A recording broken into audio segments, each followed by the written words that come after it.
कहते हैं कुछ जगहें ऐसी होती हैं जो एक बार किसी को पकड़ लें तो फिर कभी नहीं छोड़ती। तो आज की कहानी है घर जाने वाली उस आखिरी ट्रेन की। एक ऐसा सफर जो असल में कभी खत्म ही नहीं होता। आखिरी मेट्रो की लाल बत्ती अंधेरे में छोटी होती गई और फिर गायब। स्टेशन पर अब सिर्फ राघव था, बिल्कुल अकेला। उसने आवाज लगाई, हेलो, कोई है? पर उसकी अपनी ही आवाज उस खाली प्लेटफॉर्म पर गूंजकर जैसे दम तोड़ गई।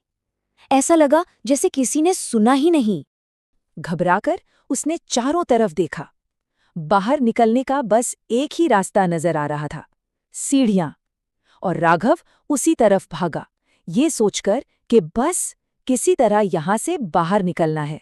पर ये क्या, वो सीढ़ियां, वो तो अंधेरे में ऐसे घुल गईं जैसे जैसे कभी थी ही नहीं। राघव की कांपती हुई आवाज निकली, "अ, अभी तो अभी तो यही थी।" और बस उसी पल से राघव वक्त की एक ऐसी जेल में कैद हो गया, एक ऐसी जगह जहां घड़ियां तो रुक जाती हैं पर इंतजार कभी नहीं रुकता। तभी अचानक स्टेशन का बोर्ड अजीब तरह से जलने बुझने लगा। उस पर लिखा था, स्टेशन का अस्तित्व समाप्त हो गया है। राघव को कुछ समझ नहीं आया। वो घबराकर हंसा, बोला, ये कोई मजाक है ना? कोई प्रैंक कर रहा है? पर दिल में एक अजीब सा डर बैठ गया था। और फिर बोर्ड पर धीरे धीरे कुछ नया उभरने लगा। अगली ट्रेन साल 2038। 2038 मतलब पूरे 14 साल। राघव की जुबान से बस इतना ही निकला। उसने फौरन अपना फोन निकाला, पुलिस को कॉल किया, मेट्रो हेल्पलाइन को किया, किसी को तो, पर फोन में कोई नेटवर्क ही नहीं था, सिर्फ सन्नाटा। वो पूरी ताकत से चीखा, लेकिन जब उसकी चीख की गूंज वापस आई तो वो धीमी थी, भारी थी, जैसे किसी बूढ़े की आवाज हो। उसने सोचा, ये मेरी आवाज क्यों बदल रही है? राघव ने हार मान ली। उसने सोचा, ठीक है, इंतजार कर लेता हूं, अगली मेट्रो तो आएगी ही। पर उसे न तो भूख लग रही थी न प्यास। ऐसा लग रहा था जैसे वक्त खुद उसे भूल चुका हो। और यहीं से शुरू होती है कहानी, एक अनंत पहरेदार की और एक याद के साथ हुई उस अजीबो-गरीब बातचीत की।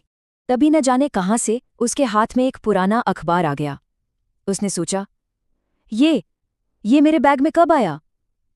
अखबार की हेडलाइन थी, मेट्रो हादसा, प्लेटफॉर्म नंबर 0 पर 17 लोगों की मौत। उसने तारीख देखी, ये तो 14 साल पुरानी खबर है। पर आज तो मैं जिंदा हूं, या शायद मैं सिर्फ एक याद हूं। तभी अंधेरे से कदमों की आवाज सुनाई दी, ठक ठक। एक गार्ड था।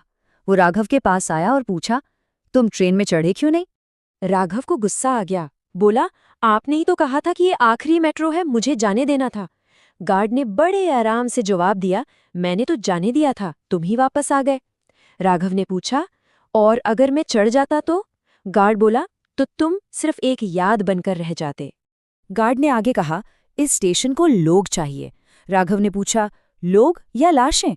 गार्ड ने जवाब दिया, नहीं, यादें। जब तक कोई याद करता रहता है, जगहें जिंदा रहती हैं। और तब राघव को समझ आया कि वो मेट्रो उसे बचाने नहीं बल्कि लेने आई थी। और दोस्तों, यहीं से शुरू हुआ एक नया सिलसिला, एक जिम्मेदारी जो अब किसी और को दी जानी थी, और एक किस्मत जिस पर मोहर लग चुकी थी। उस गार्ड ने अपनी कैप उतारी और बेंच पर रख दी, बोला, मेरा वक्त अब खत्म हुआ। राघव ने पूछा, और मेरा?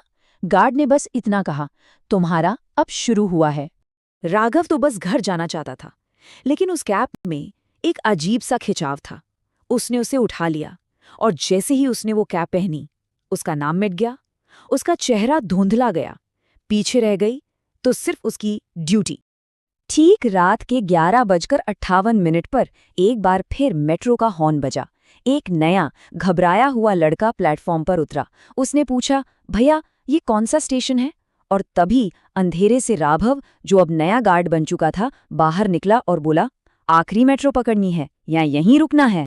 कहानी से ये पता चलता है कि कुछ लोग मेट्रो मिस कर देते हैं और कुछ हमेशा के लिए मेट्रो का हिस्सा बन जाते हैं।